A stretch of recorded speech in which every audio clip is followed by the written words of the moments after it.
আসসালামু আলাইকুম, সবাই কেমন আছেন? আজকে আপনাদের সাথে শেয়ার করছি বেগুনি। আর এই বেগুনিটা কিন্তু আপনি চাইলে দুপুরেও ভেজে রাখতে পারেন, সন্ধ্যা পর্যন্তই ক্রিস্পি থাকবে। তো এই জন্য আমি বেসন নিয়েছি। বেসন নেওয়ার পরে দিয়ে দিলাম বেকিং পাউডার একটু। বেকিং পাউডার দেওয়ার পর একটু মিশিয়ে নিতে হবে। 4 চামচের মতো আমি বেসন নিয়েছি, আর বেকিং পাউডার নিলাম সামান্য। তারপর স্বাদ মতো লবণ দিয়ে দিচ্ছি, হলুদ গুঁড়া দিলাম, এবার দেব জিরা গুঁড়া, তারপর 2 চামচের মতো মরিচ গুঁড়া দিয়ে দিচ্ছি, আদা বাটা, রসুন বাটা দিয়ে দেব, আর এখন দিয়ে দিচ্ছি সরিষার তেল। এখন ভালোভাবে মিক্সড করে নেব। একটু একটু করে পানি দিয়ে মিক্সড করে নিতে হবে, যাতে পানির পরিমাণ বেশি বা কম এমনটা না হয়। তো এইভাবে মিশিয়ে নিতে নিতে আবার যখন লাগবে তখন আবার দেব।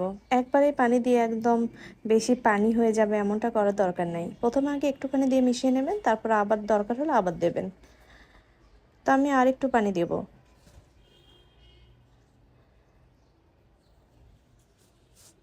তো মিশিয়ে নেওয়ার পর দেখুন ঠিক এই রকম রাখতে হবে।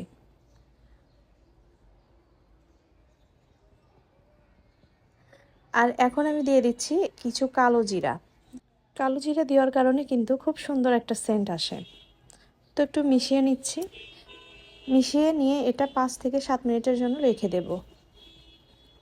আর এখানে কিন্তু আমি কোনো আটা ময়দা কিছুই অ্যাড করিনি। আর আমি বেগুনগুলোকে ঠিক এইভাবে কেটে নেব। এটা হচ্ছে গোল টাইপের বেগুন, লম্বা বেগুন বাসায় ছিল না, তাই আমি গোল বেগুনটাকে এইভাবে কেটে নিচ্ছি। আপনারা চাইলে গোল গোল করেও কেটে নিতে পারেন, আবার মোটা চিকন করেও কেটে নিতে পারেন, তাতে কোনো সমস্যা নেই।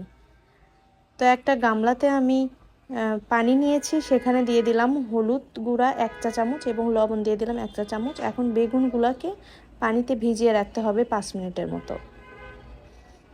হলুদ এবং লবণের পানিতে 5 মিনিটের মতো আমি ভিজিয়ে রাখবো। 5 মিনিট পর এখন বেগুনগুলো একদম পানি চিপে ফেলে দিয়ে নিয়ে নেব একটা বাটিতে।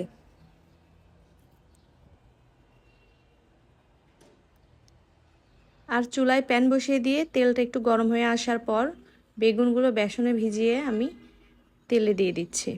আর আপনারা যদি চান যে বেসনের ভেতর কিছু চালের আটা মিক্সড করবেন, হ্যাঁ সেটাও করতে পারেন, তাহলেও কিন্তু ক্রিস্পি হয়। তো এখন আমি বেগুনিগুলো উল্টিয়ে দিচ্ছি।